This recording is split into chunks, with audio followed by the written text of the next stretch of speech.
Welcome to Tech Bytes and News, your daily roundup of articles featured in Hacker News. Today we're diving deep into the fascinating world of transmission lines and the pivotal role Oliver Heaviside played in their understanding. Get ready for some electrifying insights. I'm buzzing with anticipation. So, Heaviside, wasn't he just some obscure telegraph operator? What's the big deal? Oh, far from obscure. He was a self-taught genius. A true maverick. He started as a telegraph operator, noticing something peculiar about submarine cables. When water leaked in, causing short circuits, the signals actually became clearer, less distorted. This observation, seemingly simple, sparked a revolution in understanding transmission lines. Interesting. So, what was the prevailing understanding of transmission lines before Heaviside? Well, electrical engineering was in its infancy. People like Volta, Ampere, Oersted, and Faraday had laid the groundwork. But the behavior of long cables, especially at high transmission rates, was poorly understood. Thomson, for example, had a model, but it was incomplete. It only considered resistance and capacitance, neglecting a crucial element. And that crucial element was inductance. Heaviside realized that inductance played a vital role.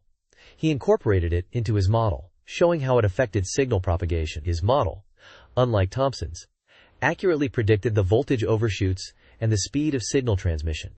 So he essentially refined the model by adding inductance.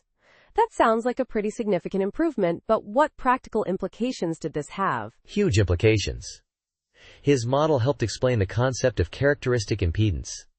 The impedance a transmission line presents to a signal. Matching the impedance at the end of the line prevents reflections, ensuring efficient signal transmission. He also showed how the speed of signal propagation depends on the inductance and capacitance per unit length of the cable.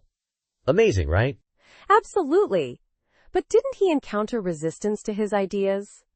I mean, it's not every day someone completely overhauls a field of study. You're right. He faced significant resistance, especially from William Preece, the British Telegraph Service's engineer-in-chief. Preece, for instance, didn't believe in the importance of inductance in transmission lines. This led to some conflicts, and Heaviside's ideas weren't immediately adopted in England. However, his work eventually gained recognition, and his contributions are now fundamental to electrical engineering. So what about the issue of signal loss and distortion? How did Heaviside address that? He incorporated resistance and leakage conductance into his model, showing that these factors not only attenuate the signal, but also cause distortion. He found a condition, a specific relationship between inductance, resistance, capacitance, and conductance that eliminates distortion. This led to the invention of Pupin coils, which added inductance to long cables to improve signal quality. Pupin coils? That sounds interesting. Were they widely used? Absolutely. They were used extensively in the telephone industry for decades before electronic amplification became common. Even radio amateurs used them in the 70s and 80s for audio filters. It's a testament to the enduring impact of Heaviside's work.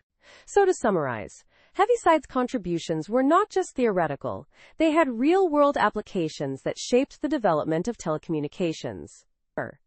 It's a remarkable story of a self-taught genius who revolutionized a field. Precisely. From humble beginnings as a telegraph operator, he rose to become one of the giants of electrical engineering. His work continues to influence us today, a testament to his brilliance and perseverance. And that's all the time we have for today's Tech Bytes and News. Thanks for listening, and we'll see you next time. Goodbye. Bye-bye.